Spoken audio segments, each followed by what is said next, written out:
Bismillahirrahmanirrahim. Assalamualaikum warahmatullahi wabarakatuh. Perkenalkan, nama saya Hamdan Hadi Purnomo, Prodi Pendidikan Bahasa Arab UIN Sunan Kalijaga, Yogyakarta. Pertama-tama marilah kita panjatkan kehadirat Allah Subhanahu wa Ta'ala yang telah melimpahkan rahmat dan karunia-Nya sehingga kita masih dapat bernafas dan dapat melakukan aktivitas kita sehari-hari seperti sedia kala. Selawat serta salam tak lupa kita aturahkan kepada junjungan kita Nabiullah Muhammad SAW beserta para pengikutnya yang istiqomah sampai akhir hayat mereka. Pada kesempatan berbahagia ini, saya berterima kasih kepada Bapak Dr. Nasiruddin MSI MPD yang telah memberikan kesempatan kepada kami untuk memaparkan beberapa materi yang telah kami diskusikan dan telah kami pelajari di bangku perkuliahan. Baiklah, langsung saja. Untuk materi yang pertama, kita masuk ke bab al-fi'lu. Untuk fi'il yang pertama adalah fi'lun madhi, yang berarti kata kerja yang menunjukkan arti kata lampau atau masa lalu. Dan dalam hal ini kita mengambil contoh katabah yang berarti dia sedang menulis. Kemudian yang kedua, di situ ada fi'lun mudhari yang berarti kata kerja yang menunjukkan arti sedang atau akan. Dan dalam hal ini kita mengambil contoh dari kata yaktubu yang berarti dia sedang menulis.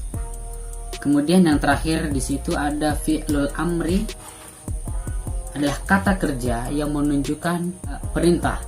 Yang dalam hal tersebut kita mengambil contoh uktub yang berarti tulislah. Baiklah, kita beranjak ke materi yang selanjutnya, ialah mubtada dan khobar. Mubtada adalah isim yang dirofakkan yang terletak di permulaan jumlah atau kalimat.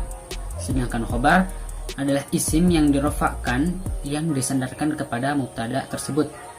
Kita dapat mengambil contoh seperti al-kitabu muhimun, yang berarti kitab itu penting.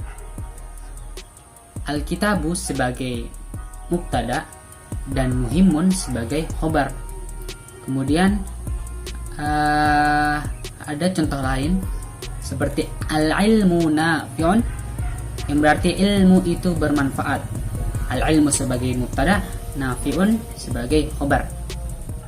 Antara mubtada dan khobar harus sesuai dalam, pertama adalah mufradnya, yang kedua adalah tasniyahnya, kemudian jamaknya, dan yang keempat adalah muannas dan muzakkarnya. Adapun contoh dari mubtada dan khobar ialah sebagai berikut. Mufrad muzakkar thalibun mahirun. Kemudian tasniyah muzakkar ada thalibani mahirani, dan jamak muzakkar di sana ada thalibuna mahiruna. Kemudian mufrad muannas ada thalibatun mahiratun.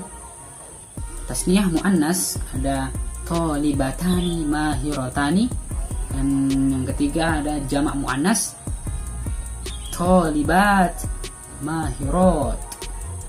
Kemudian contoh dari mubtada khobar yang terdiri dari jamak yang tidak berakal ada di situ al-kutubu muhimmatun, yang dalam hal tersebut khobarnya bisa diganti dengan muhimmat hingga menjadi al-kutubu muhimmat. Hal ini dikarenakan jamak tersebut tidak berakal. Al-madarisu kabiratun bisa diganti dengan al-madarisu kabirat. Kemudian selanjutnya contoh dari mubtada khobar jamak taksir yang berakal ada ar-rijalu qaimuna, kemudian ada an-nisa'u qaimat. Mungkin untuk mubtada dan khobar masih banyak beberapa cabang lagi yang harus kita pelajari, tapi di video kali ini saya hanya menyampaikan yang yang penting saja. Baiklah, kita beranjak ke bab selanjutnya, yaitu maf'ulun bihi. Maf'ulun bihi adalah salah satu dari mansubatul asma yang dapat diartikan sebagai objek dalam bahasa Indonesia. Dalam kitab Matan al-Jurmiyah disebutkan bahwa huwa al-ismu al-mansub allazi yaqa'u bihi al-fi'lu, yang artinya isim mansub yang datang bersama fi'il. Sebagai contoh, kita mengambil kataba Ahmadu ar-risalata. Ahmad menulis surat. Kataba sebagai fi'il, Ahmad sebagai fa'il, sedangkan ar-risalah sebagai maf'ulun bihi. Kemudian ada yaftahu al-ustazu baban. Yaftahu sebagai fi'il, al-ustazu sebagai fa'il, dan baban sebagai maf'ulun bihi. Kata maf'ulun bihi terdiri dari dua bagian. Yang pertama, maf'ulun bihi yang terdiri dari isim zahir. Yang kedua, terdiri dari isim dhamir. Adapun isim zahir, sebagai contoh ada doroba aliyun al-kalba. Doroba sebagai fi'il, aliyun sebagai fa'il, al-kalba sebagai maf'ulun bihi. Mengapa disebut maf'ulun bihi yang terdiri dari isim zahir? Karena maf'ulun bihi yang tertera pada jumlah tersebut jelas mana maf'ulun bihi. Sedangkan maf'ulun bihi yang terdiri dari isim dhamir, kita ambil contoh sa'altuka, yang berarti aku bertanya kepadamu. Mengapa disebut dengan isim dhamir? Karena maf'ulun bihi yang tertera itu diganti dengan harfu dhamir. Nah, yang dalam contoh tersebut terdapat pada huruf K. Itulah tadi beberapa hal mengenai maf'ulun bihi. Sekarang kita beranjak ke bab maf'ul ma'ah. Maf'ulun ma'ah ialah isim yang dibaca nasab yang jatuh sesudah huruf waw, atau biasa disebut huruf wawil ma'iyah. Adapun contoh dari hukum tersebut ialah sarotono wal jabal. Bisa diartikan dengan tono berjalan dan gunung.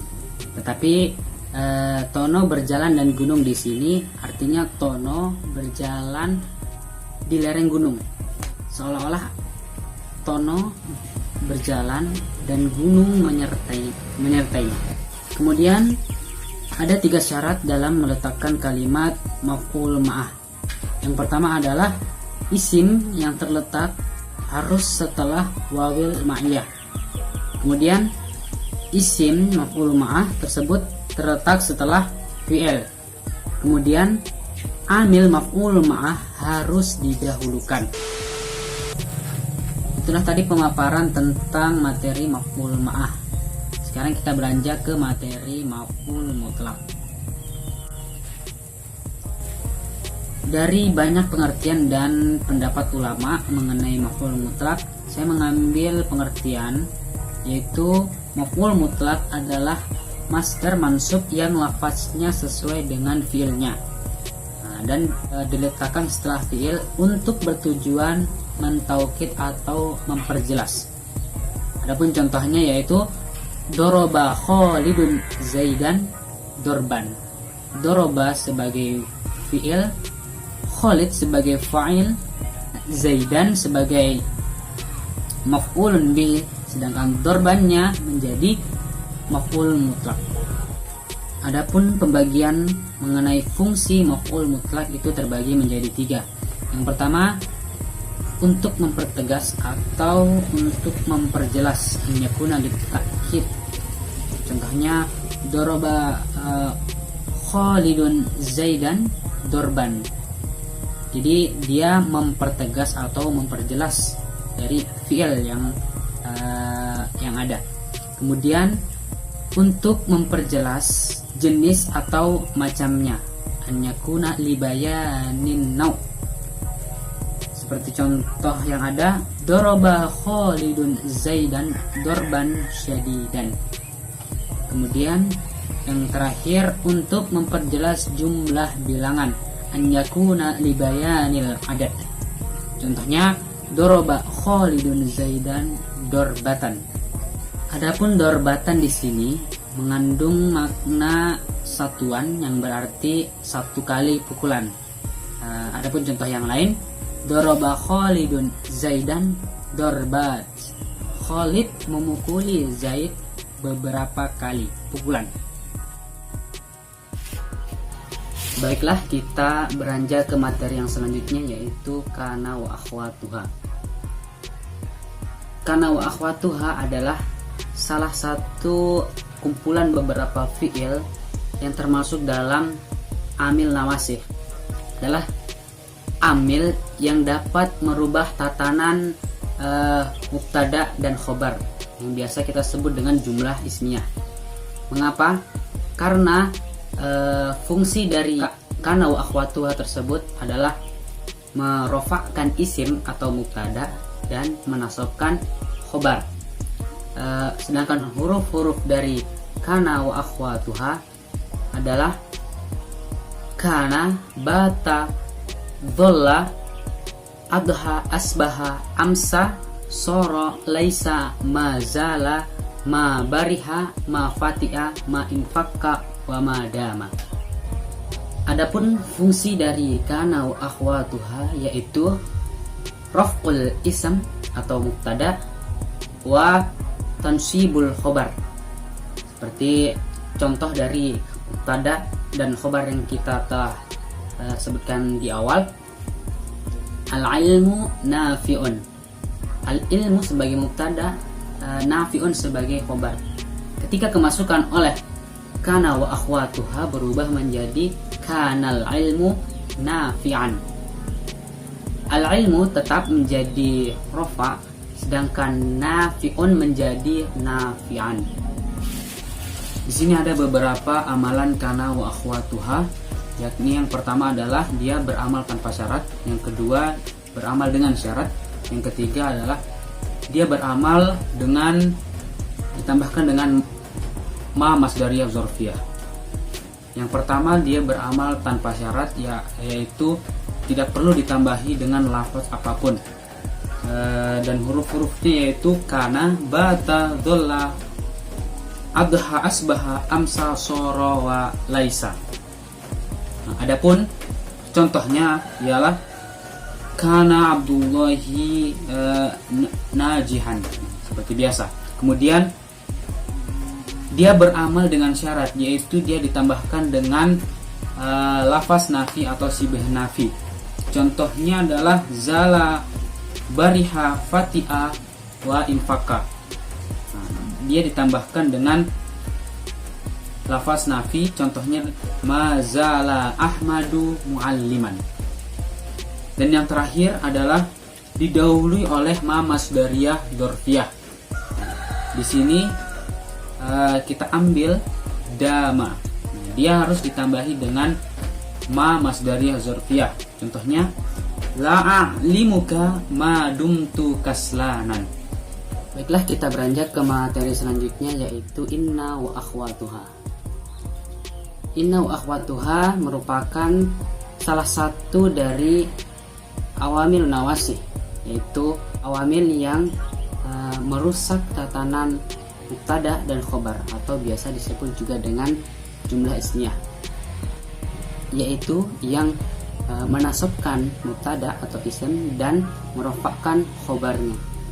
Contohnya adalah innallaha sami'un alim. Adapun akhwat dari inna wa akhwatuha adalah inna, anna, ka'anna, lakinna, la'alla, laita. Yang pertama adalah inna, yang berarti sesungguhnya. Di sini dia bertujuan untuk mentaukid atau mempertegas. Seperti contoh yang telah saya sebutkan tadi, innallaha sami'un alim. Yang kedua adalah anna. Anna, sifat anna di sini sama dengan sifat inna, yaitu mentaukid. Tapi pada penempatan inna dan anna itu berbeda. Inna biasa terletak pada awal dari suatu jumlah atau kalimat, sedangkan anna terletak pada pertengahan jumlah. Selanjutnya ada lafaz ka'anna yang artinya adalah seakan-akan. Di sini dia berfungsi sebagai litasbih atau penyerumpamaan. Contohnya adalah ka'anna wajhaka badrun. Sungguh wajahmu itu bagaikan purnama. Kemudian ada lakinna, berarti akan tetapi. Di sini dia berfungsi sebagai al-istidrak atau penyangkal. Lakinna, contohnya adalah huwa alimun walakin ghairu amilin. Kemudian ada lafaz la'alla yang artinya semoga. Di sini dia berfungsi sebagai litaraji atau mengharapkan sesuatu. Kita ambil contoh dari la'alla qalbaka bil iman. Semoga hatimu dalam keimanan. Kemudian yang terakhir ada laita yang berarti seandainya. Di sini dia berfungsi sebagai litamani atau berangan-angan pada sesuatu. Contohnya adalah laitas syabab yaudu yauman. Seandainya masa muda itu dapat kembali. Itulah tadi pemaparan singkat mengenai materi nahwu yang telah kami pelajari dan telah kami diskusikan. Semoga bermanfaat bagi para penonton, terkhusus pada saya sendiri. Apabila ada tutur kata yang salah maupun kurang mengenakan, silakan klik di kolom komentar. Akhirul kalam, billahi taufiq wal hidayah. Wassalamualaikum warahmatullahi wabarakatuh.